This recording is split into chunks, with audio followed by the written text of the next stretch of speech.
c'est Eddy du site radioscope.fr. Salut Eddy. Salut l'équipe Vocast et salut à tous. Ça fait plaisir de t'avoir au micro des ondes Vocast pour la première fois Eddy, et tu vas revenir pour nous sur le bug incroyable des radios du groupe Lagardère, les trois à la fois Europe 1, RFM et Virgin, pendant près de 5 heures un samedi après-midi il y a quelques semaines. Le samedi 16 juillet dernier, les auditeurs d'Europe 1 ont dû se demander pourquoi ils n'entendaient pas l'émission qu'ils espéraient entendre en allumant leur poste. Et pour cause, au lieu d'entendre William Lémergie, le marché de midi, le journal ou l'interview de star d'Isabelle Morizet, ils ont eu droit à la place à de la musique entrecoupée de jingles. Est-ce que ça veut dire qu'Europe 1 a décidé de devenir d'un coup une radio musicale ? Est-ce qu'elle était en grève ? Non, quand même pas. Il s'agissait d'une grosse panne qui a privé l'antenne de ses programmes habituels. Incident qui avait commencé aux alentours de 11h avec une coupure bien brutale dès le début de l'émission de William Lémergie. 11h midi sur Europe 1. Samedi en France. William Lémergie. Vous n'aviez peut-être pas eu...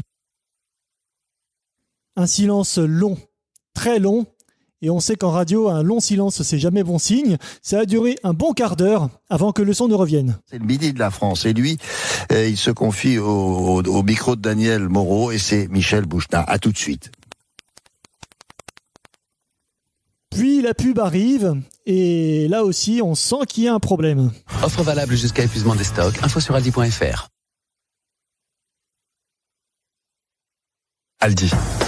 Vos préférés plus 11 fournitures essentielles sont en ce moment chez Aldi à seulement Peugeot.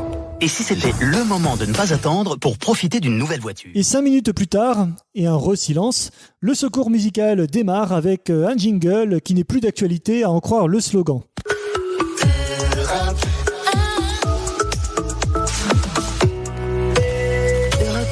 Écoutez le monde changer. Voilà, écoutez le monde changer, slogan qui n'est plus à l'antenne depuis quasiment un an maintenant. Europe 1 n'était pas toute seule dans cette galère technique, puisque les sœurs musicales du groupe Lagardère, Virgin Radio et RFM, ont elles aussi subi la même panne au même moment. Mais en écoutant les pubs dans l'heure d'avant, sur Virgin par exemple, on se doutait qu'il y avait un truc bizarre déjà dans le son. Et pour fêter l'arrivée des Coldplay au Stade de France ce soir, le sublime Paradise de Chris Martin et sa bande. Hop, ouais, toi là, qui adore les moules frites, toi qui saoule tout le monde avec ta technique pince-coquille, et surtout toi qui veux la sauce crème, curry ou roquefort, parce que la sauce marinière c'est trop classique pour monsieur. Ça tombe bien, chez Flynn. On est mal, très mal.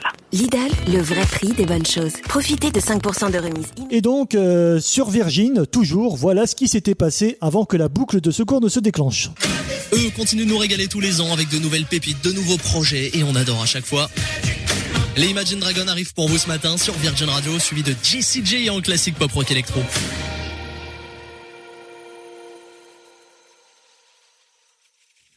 Et une pensée en passant à tous les auditeurs qui ont dû attendre longtemps avant d'avoir Imagine Dragons à l'antenne.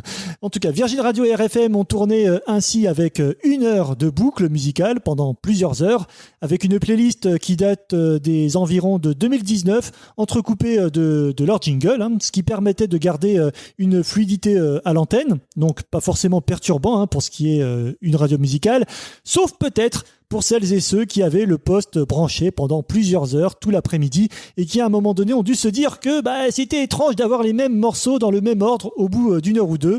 Mais surtout, ce qui a bien dû en perturber plus d'un, dont moi, c'était ce son, assez traumatisant.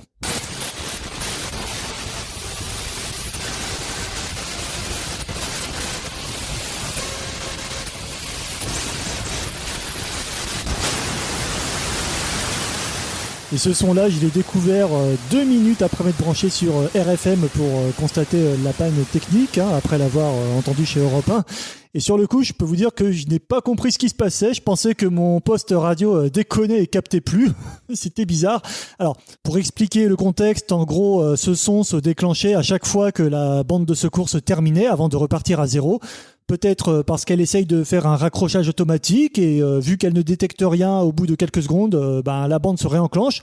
Bon, ça c'est une théorie qu'on m'a indiquée, donc je ne confirmerai pas la chose, bien que quand même elle me paraisse crédible. Et pendant ce temps-là, l'écoute des 3 radios sur Internet était là aussi coupée, du moins pendant quelques heures. Et j'ai remarqué une autre particularité sur la bande musicale d'Europe 1 qui était différente sur la FM et le DAB+. Sur Twitter, on m'avait donné une explication intéressante à ce sujet. La bande de secours sur le DAB aurait pu être envoyée directement par la société qui gère le multiplex concerné si jamais un signal se coupe, en utilisant des fichiers audio fournis au préalable par la station. Bon après, là aussi je laisserai les spécialistes confirmer ou pas cette supposition, mais je la trouve très intéressante et pour le coup, je serais bien curieux d'entendre les bandes de secours mijotées par les autres radios. Au final, il aura fallu attendre le coup des 15 heures pour qu'Europe 1 reprenne la main sur le direct. Le carillon retentit à nouveau, suivi d'un flash info qui commence en revenant très brièvement sur la situation avant de laisser la place à une rediff d'Ontelat raconte, puis de Historiquement Vôtre, comme prévu dans la grille, mais sans les pubs dans un premier temps parce que tout marchait pas encore correctement. Europe 1, il est 15h. Le flash, François-Xavier Lambert. Bonjour Frédéric, bonjour à toutes et à tous. Avant de faire un point sur l'actualité, vous l'avez sans doute remarqué, notre antenne est perturbée depuis ce matin par un problème technique.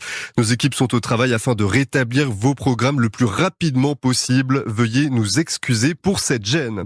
Et côté musical, pendant ce temps, la boucle de secours tourne toujours, le grésillement à la fin aussi, et c'est aux alentours de 16h30 que RFM commence à reprendre la main sur sa programmation musicale avant de relancer le direct à 17h avec un flash info. L'animateur Charlie Weber a repris le micro un quart d'heure après en revenant rapidement sur cette panne. Le meilleur de la musique avec un instant Stéphane Echer et pas d'amis comme toi sur RFM 17h16. Très heureux de vous retrouver. On a eu des petits soucis techniques, mais voilà, on est de retour et ça fait plaisir pour passer cette fin d'après-midi, ce week-end d'ensemble, ce début de vacances, peut-être cet énorme pont. Ouais, on est là avec le meilleur de la musique, c'est Charlie Weber, je suis très heureux de vous retrouver jusqu'à 22h. Ensuite, c'est Virgin Radio qui a repris l'antenne en dernière et tout semble avoir ensuite repris son cours normal sur les 3 antennes de la rue des Cévennes.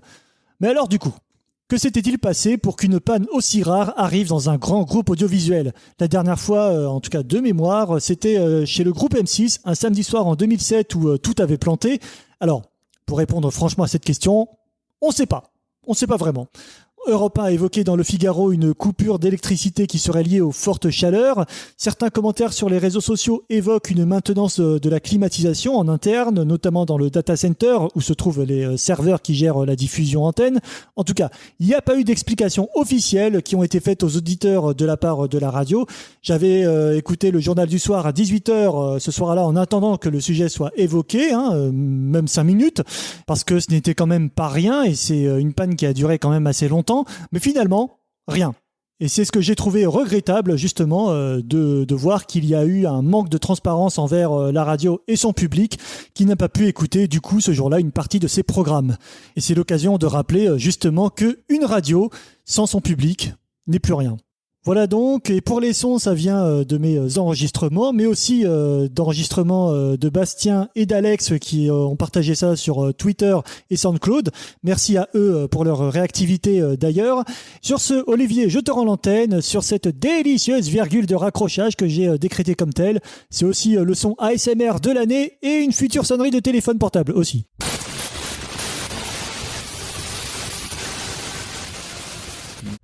Des ondes Vocast.